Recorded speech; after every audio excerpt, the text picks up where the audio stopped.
If you want to know how bad the next economic crash will be, you just need to walk down the street of wherever you live, especially if you live in America. Just walk down the main street and look at all the businesses along the road and in shopping centers. You might see a florist, and here's a home renovation center, and here's a martial arts studio, and all these other things, all these other services. And ask yourself, are those businesses essential? And all these products and services I call the vanity economy. You might think of this as the luxury economy, but we usually think of luxury as yachts and sports cars and mansions. The vanity economy, as I define it, is something that we all participate in that we buy things that we know we don't really need, but we feel we need them. These are the first things that are going to fall apart in a big economic downturn. You might see these businesses as a mark of prosperity because people seem to have enough disposable income that they can buy these vanity items. And you might see this as good. Okay, we're a rich society, we can do these things. But the other side of the coin is whenever things go bad, we don't need to do those things, so we're going to cut them out. And it just means that we have much further to fall. Now, we all know that a crash is coming. We may disagree on why it is coming or when it is coming, but we can agree based on past history that every once in a while there's a big crash. My personal theory is that this crash will be powered by demographics, by the fact that there are so many old people, so many retired people, so many people leaving the workforce and not many people coming into the workforce. But that's not the time. This isn't the time to talk about that.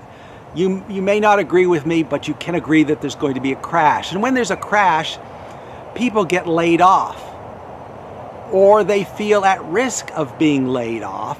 And what's the first thing they do? They're going to cut their expenses. And the expenses they're going to cut first are all of these vanity items. They're going to cancel their gym membership, and they're going to not do any home renovation, and they're not going to be buying any flowers. So when this happens, all those vanity businesses are going to be in deep trouble. And they're going to start laying people off. And when that happens, even fewer people have money to spend on these vanity services. And it becomes a self-reinforcing cycle, what physicists call a positive feedback loop.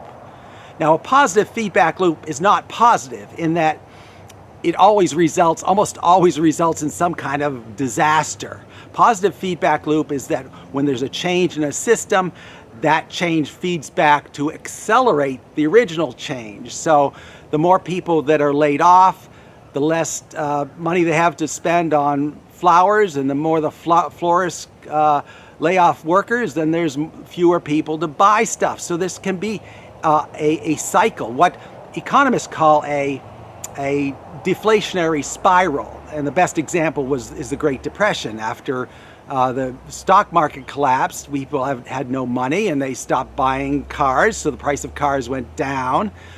So in the modern world, this can happen perhaps without any actual deflation, without anybody cutting prices.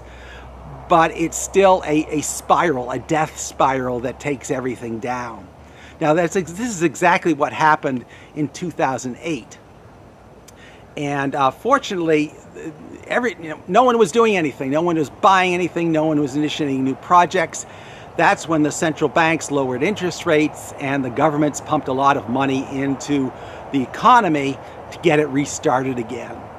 The trouble is, in the next economic crash, they don't have those tools anymore. They're so deeply in debt that they really can't pump a lot of money into the economy without jeopardizing their credit rating, and they can't lower interest rates because interest rates are already close to zero. So we're going to get the same thing again, where nobody buys any vanity products and things just accelerate down to the bottom, down to some base level where people are just surviving and just buying the products and services they need to survive. The trouble is that's an extremely low level. If the economy is in the dumps for 6 months, people are going to cut their obvious expenses, cut their gym membership, but they're basically going to keep the same lifestyle they had before. if the downturn lasts for years, then people are going to start modifying their lifestyle and cut their costs even more, which is going to further accelerate the decline. For example, if you have a dog and you lose your job, you're still going to feed your dog. You're still going to take your dog to the vet when the dog gets sick, because those are seen as essential products and services. 2 years later, your dog dies, as dogs tend to do. And this time, because you're in economic stress, you don't get a new dog. So now you can cut your expenses even more. You're not held down in terms of where you live by your pets. You can cut your expenses to even lower, and that's good in that people should be economical. It's good for the soul to use your resources well. It is horrible for the economy, especially an economy over the past 50 years or so, which has come to depend on all of these vanity products and services. You know, the steel industry, that seems like it should be immune to this, but it isn't, because the steel industry feeds the auto industry, and if you're under economic stress, you're not going to buy a new car. So that means no auto industry and no steel industry, damage to the steel industry.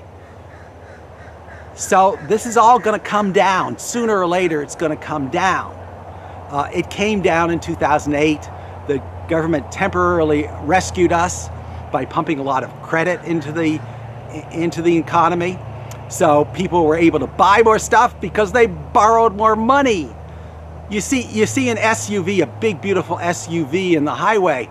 You know, people didn't pay cash for that SUVs. They got an auto loan.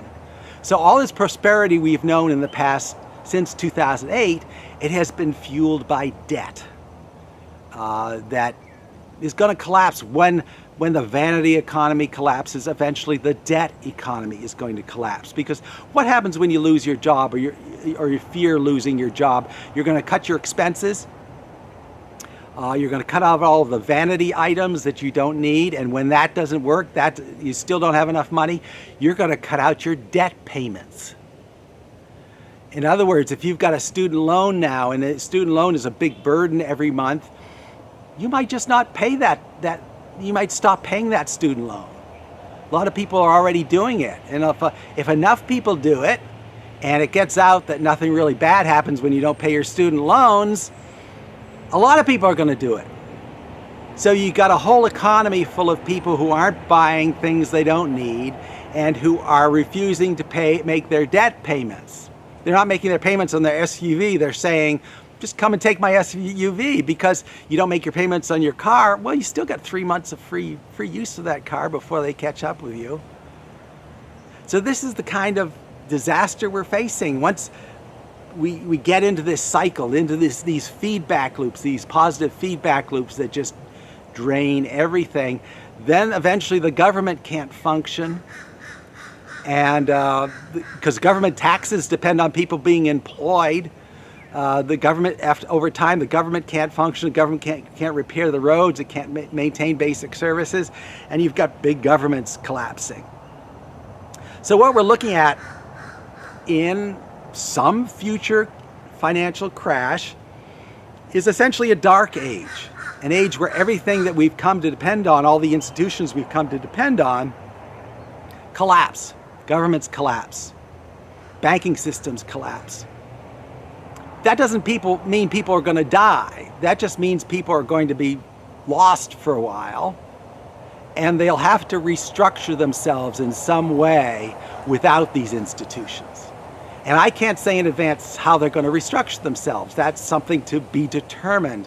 But just like the dark age of the Middle Ages, there's going to be a renaissance at some point where people pick themselves up, group together in some way, and find a new way to structure themselves without the excesses of the old days. So all of this flows from you walking down the street in your hometown or wherever you live.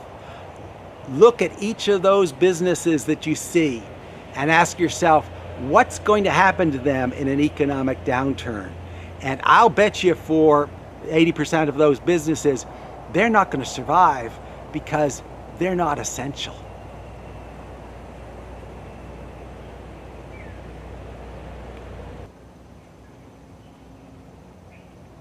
I'm going to go for a walk. Oh. Hope there aren't any alligators.